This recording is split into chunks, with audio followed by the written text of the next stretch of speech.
Okay, let's just jump right in because this title, it's a real head turner, right? Addiction is the cure to addiction. It's a super radical idea from Minister Abraham Oriolini Allegeman's work. And trust me, it's designed to completely flip the script on how we think about this stuff.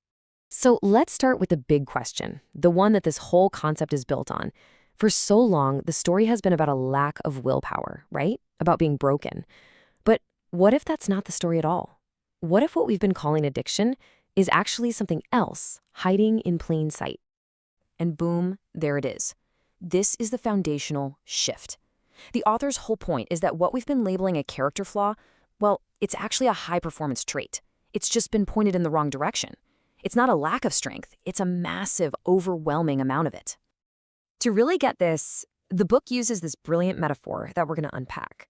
And this is the main thing to keep in your head as we go through this: the Ferrari in the mud. So here's the deal. The idea is that you are built with a high-performance engine. I mean, a top-of-the-line machine designed for incredible things. That intensity, that drive, it's not a defect. It's a premium, powerful engine. Now, what's so wild about this list is how these words can be good or bad, right? In the context of addiction, obsession sounds, well, destructive. But think about it. These are the exact same traits that create geniuses, incredible artists, and world-changing entrepreneurs. It's raw, untamed power. And this just nails it, doesn't it? The power itself isn't the problem, it's where that power is being used. Just picture it, revving a Ferrari engine to the max while it's stuck deep in the mud. All you're gonna get is a ton of noise, wasted fuel, and mud flying everywhere, making a huge mess. That, the book argues, is addiction. A powerful engine spinning its wheels with nowhere to go. Okay, so if the problem is really a misdirected engine, why does the most common advice we hear, just quit, fail so often? This next part really gets into why that approach is so flawed and why we need something totally different. The old way of thinking is all about removal. Stop the behavior. Get rid of the substance.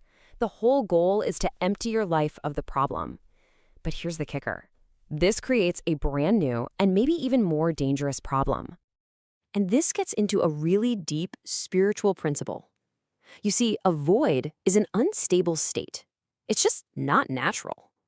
If you just take something away and don't put anything back in its place, that empty space is going to scream to be filled. And what usually rushes back in? Yep, the old habit. And sometimes it comes back even stronger. This slide just lays it out perfectly, side by side. On the left, you've got the just quit approach. It's all about creating emptiness, which creates that vacuum and, you guessed it, often leads to relapse. But on the right, you have the displacement approach. It's not about becoming empty at all. It's about becoming so unbelievably full of purpose and light that there's literally no room left for the old junk. So, that brings us to the core strategy that the book proposes. It's a spiritual law that, honestly, changes the entire game. I mean, it's simple physics, right? And the author argues it's simple spiritual physics, too. You can't have a cup that's 100% full of water and also 100% full of sand. It's impossible. One has to push the other out. Think about it like this. Picture a pitch-black room. You can't just go in there with a shovel and start shoveling out the darkness, right? You can't sweep it out or yell at it to leave. Fighting darkness directly, well, it's a losing battle. And there's the punchline. That's the secret. The solution isn't to fight the shadow. It's to turn on the light. The second you introduce light, the darkness is just gone. It's displaced. It has no other choice but to flee. That's the strategy. So, what does this actually look like in real life? How do we do it? Because this isn't some passive idea. It's an active, intentional strategy. It's about crowding out the negative by cramming in the positive. This is such a massive shift in motivation. Think about it. Fighting something you hate is absolutely exhausting. But chasing after something you love, that's energizing. The goal is to find a new passion, a new, healthy obsession that's so awesome and fulfilling that the old addiction just starts to look boring and small in comparison. So what are we talking about filling yourself up with? Well, here are the big ones, the lights you can turn on. And these aren't just little hobbies, These are powerful, life-consuming forces, a productive obsession, a divine assignment, a spiritual fire. These are the things that demand your energy, your focus, and your time. And it really all boils down to this one number: 100%. The goal is to become 100% full, because when your life is totally full of purpose, there is exactly 0% room left for anything else. It's just simple math. All right, let's tie this all back to our Ferrari. We figured out the engine is powerful, and we know we need to fill our lives with purpose. So, the last step is actually connecting that powerful engine to a new road. So, here's your game plan, step by step. First, you have to stop beating yourself up for your intensity and start seeing it for what it is, a gift. Second, find your highway, that thing, that purpose, that craft that just makes you feel alive.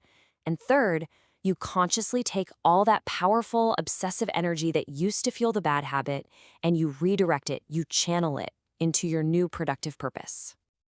And this quote, man, it just brings it all home. The whole point was never that you were broken and needed to be fixed. The point was that you were a powerful machine stuck in the wrong place. The solution isn't to fix the engine, it's to find the highway where that engine was always meant to run free. So this is what it all comes down to for you. Acknowledging that your engine is powerful is step one. But the real question, the one you're left with, is this. What purpose, what calling, what great assignment is the highway that you were built for? And hey, everything we've talked about today, all these incredible ideas, they come from this book. If this concept of displacement and finding your highway really hit home for you, I seriously recommend checking out the source material to go even deeper.